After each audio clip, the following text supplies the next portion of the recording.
Hi, this is Lee Barrett, your 2023 president. And man, I am so lucky to be sitting alongside Rob and John.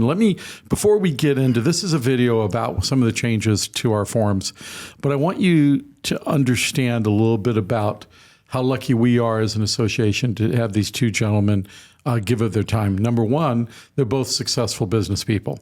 That's really important because when we're looking at forums and things like this, we want people that actually use them. And both these gentlemen do. And I'm going to ask them to talk a little bit about themselves, but I'm going to put some praise out about them. Rob has just been elected to the 24 board of directors. And I can't tell you how proud we are to have you on that board, especially with all the things that are going on nationally and statewide and everything. We just appreciate you being on that board with us. Thank you very much. Really looking forward to it. And a little secret, Rob and John don't get paid any money. No. Zero. Jeez. Darn. They don't get, I know, you're waiting for that check. Okay. But they don't get any money at all for this time and energy they put in away from their families. And we think, well, they just go to a meeting. No, they have meetings to have another meeting to get prepared for another meeting. And so it's really, really important. And then John.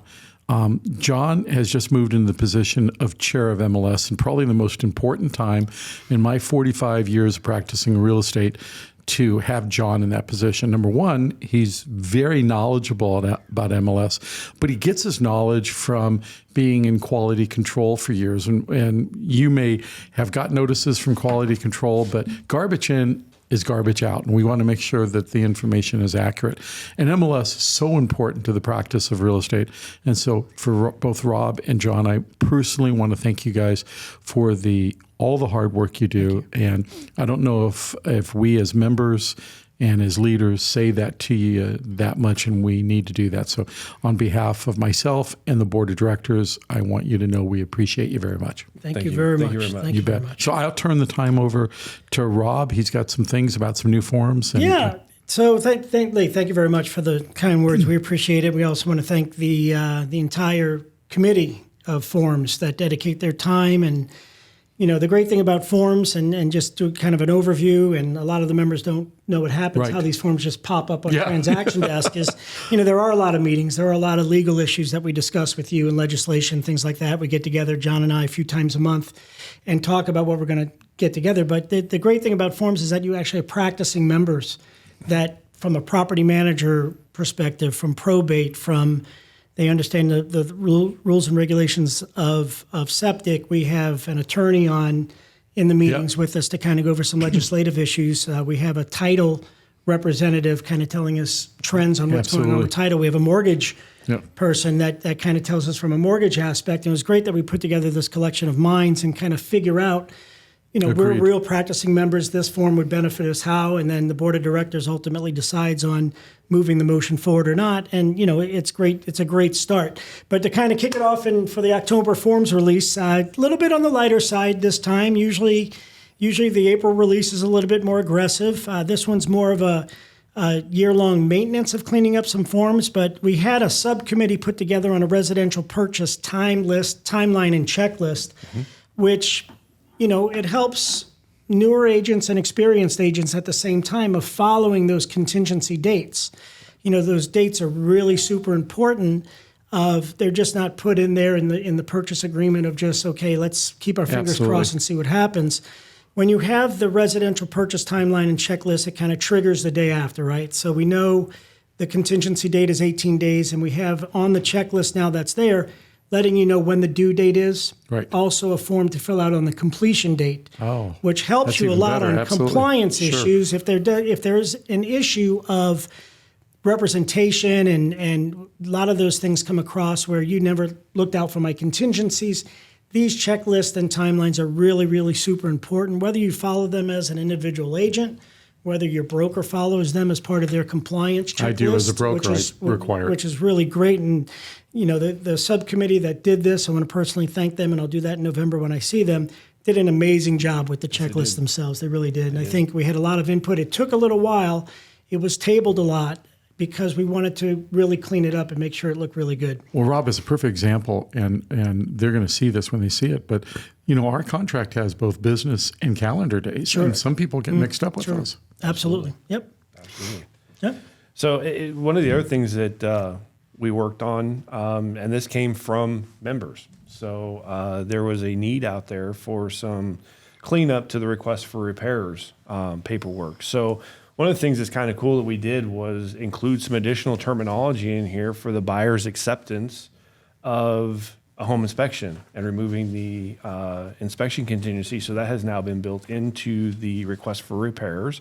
So it gives an option there, as well as a buyer's remedy for repairs that are unfinished. So we've included some additional information in there so that we always run into those situations where something isn't finished or something on here, you may not necessarily agree with. So we want to come up with an alternative to.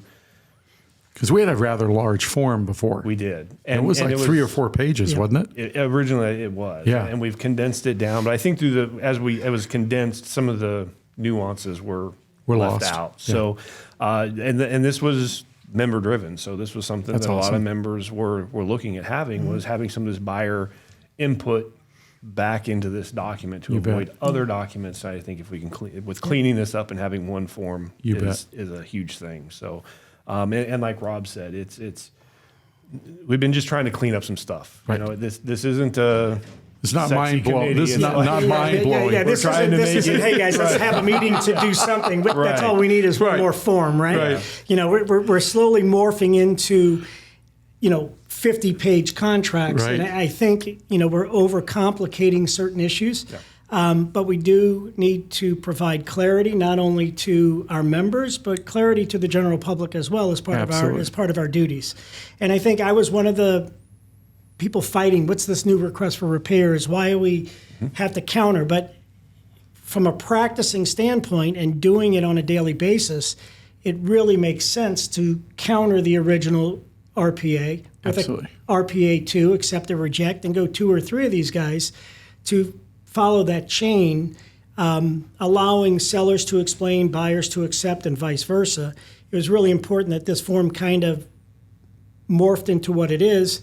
I think we're all over the initial shock of, oh my God, it changed. We all hate change. We're so used to it. Yeah. But it's actually from a practicing member standpoint, it's actually very, very tight form now, and we're very proud of it. Well, you should be. It's really well done. And that's one of the things I think that everyone needs to be aware of. We do actually try to put a lot of thought and time into these things to make them work for everybody. Well, I've sat in your meetings, and I can tell you there is a lot of discussion on stuff people would say like, oh, yeah, just move forward. You guys really embed it and make sure you understand it. Yeah, and before it gets to the members, there's a process, right? So we get ideas, we receive emails, we receive phone calls, text. We don't put it on an agenda. It goes on the agenda as new business for discussion amongst the panel or amongst the committee.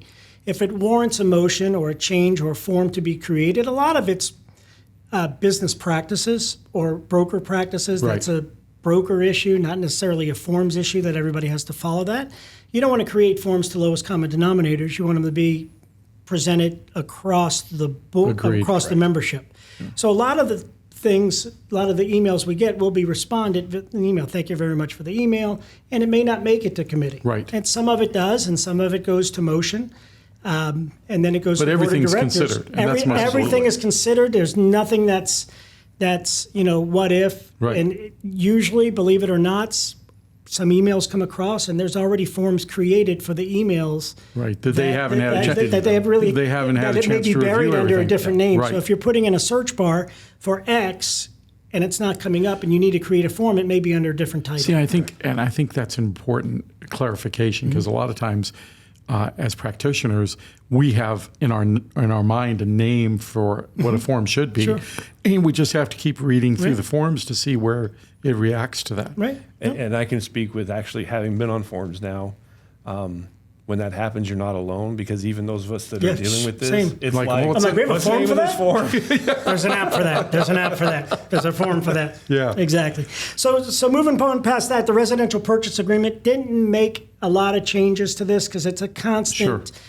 It it constantly moves. It's always something in like poetry in motion, right? So you got to tweak out a few things, do certain things.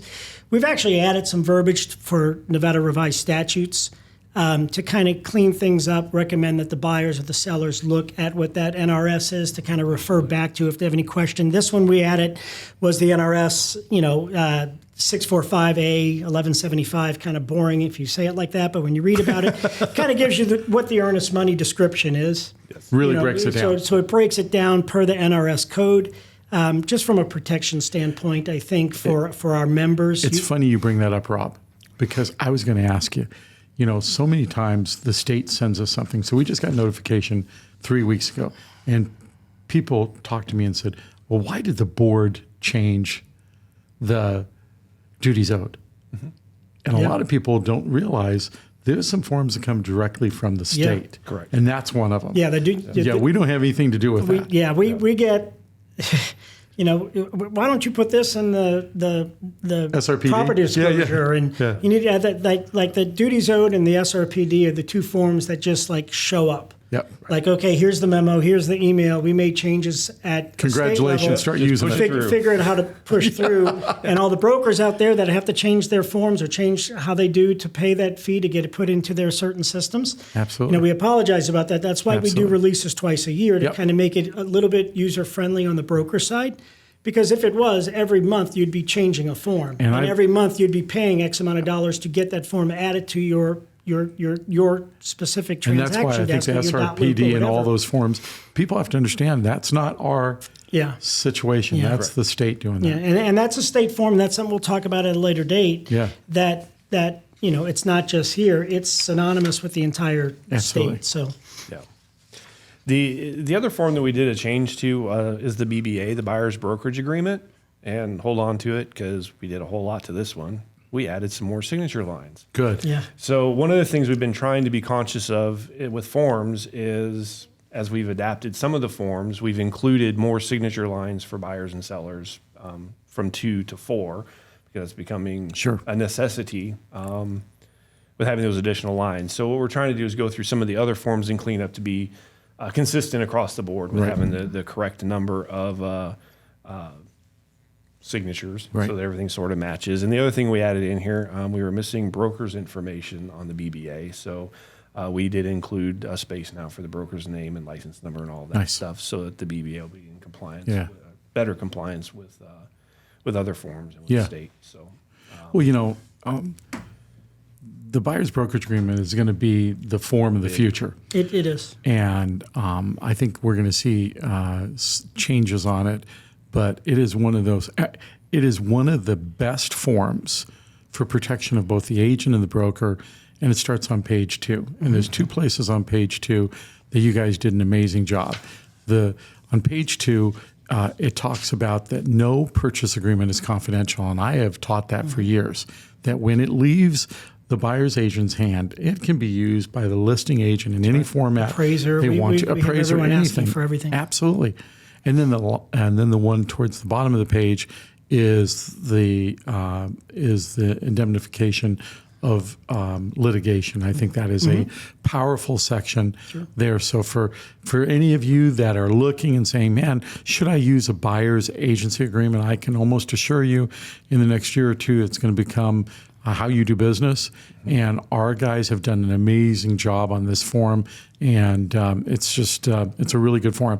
The signature is fine, but boy, when they originally designed it and when they took the original one and made the necessary changes to it, they did an amazing job. You guys did a good job on that. Thank you so much. And that's going to be another thing that's going to be that's a moving target. For next year as well, because I think at our November meeting, which is coming up here shortly, we're going to get in front of the buyer brokerage agreement, which is probably going to be a necessity going forward.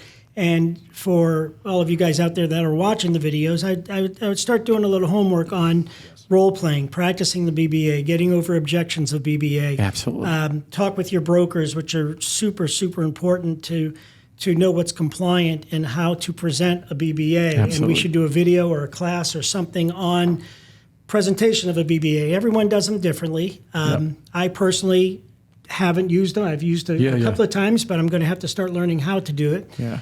And that's where it's probably going to end up and going.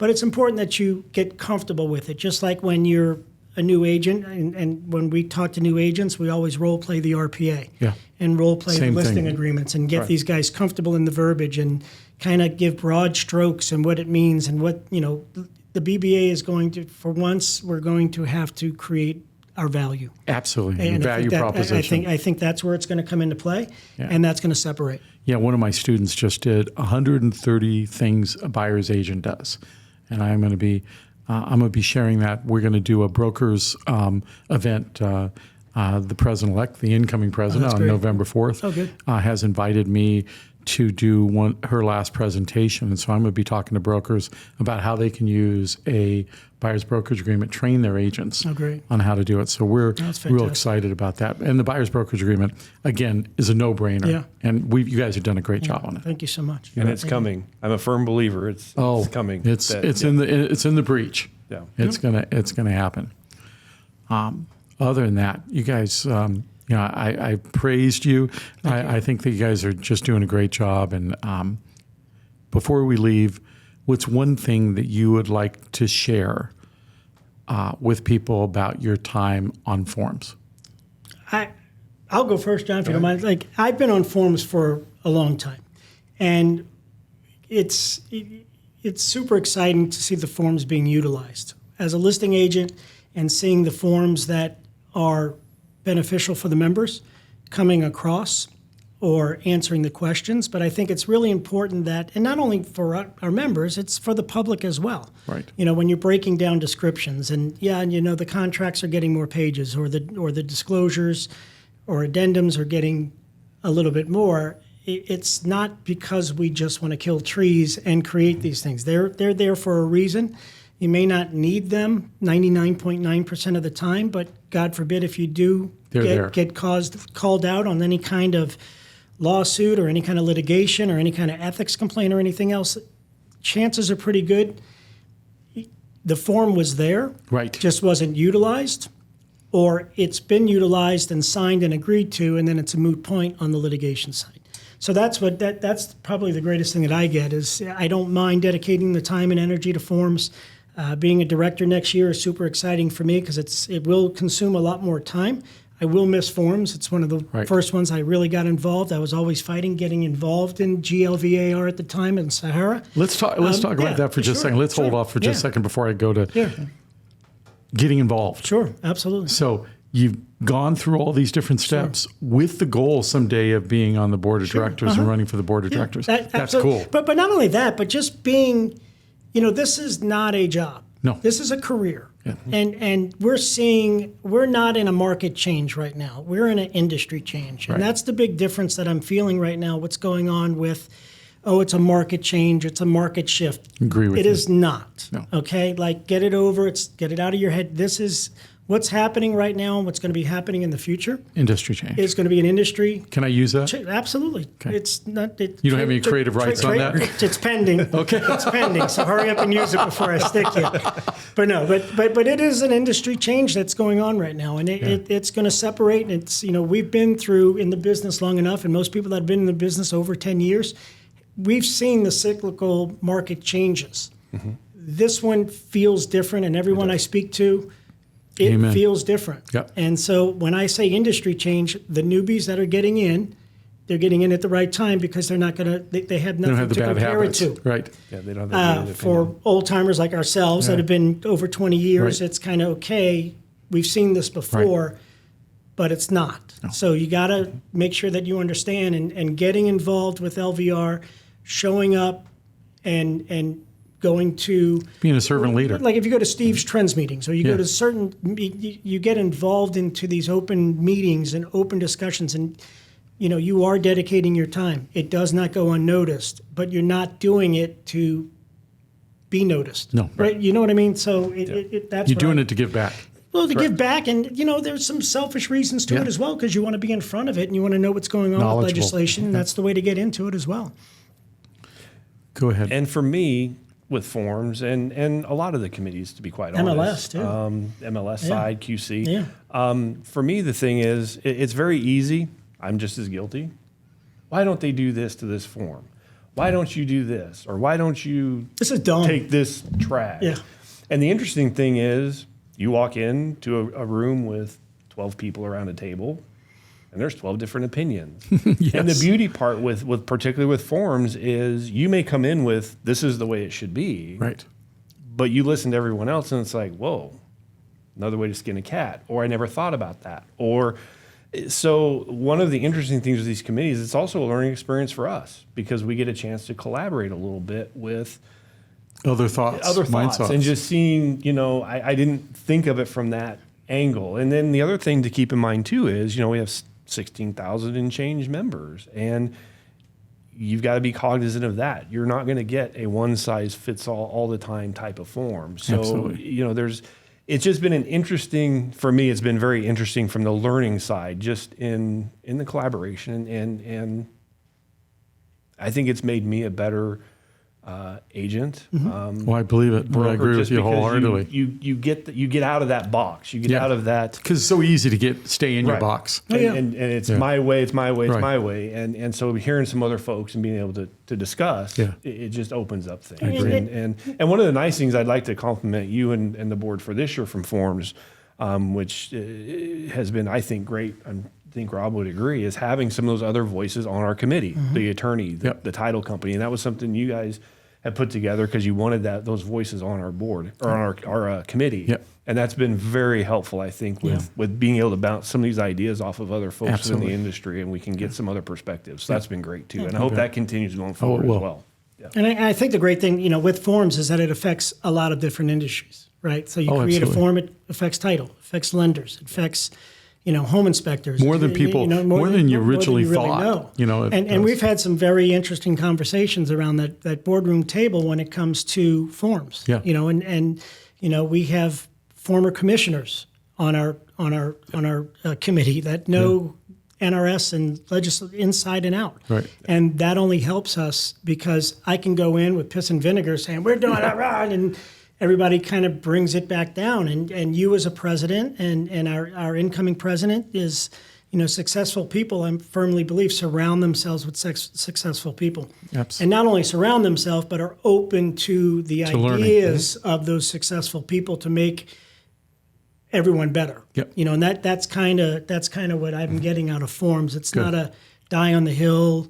It's a collaboration. It is. It is very much It's like so. a big orchestra. Yes. It really is. And you think you have a conductor, but you don't. You have it's funny. everybody trying to make one song. It's funny you bring that up because I always try to explain when we're negotiating and doing stuff, no objection is ever the same. And so a lot of times when you're a trainer, somebody says, well, here's a script. And script is like an orchestra.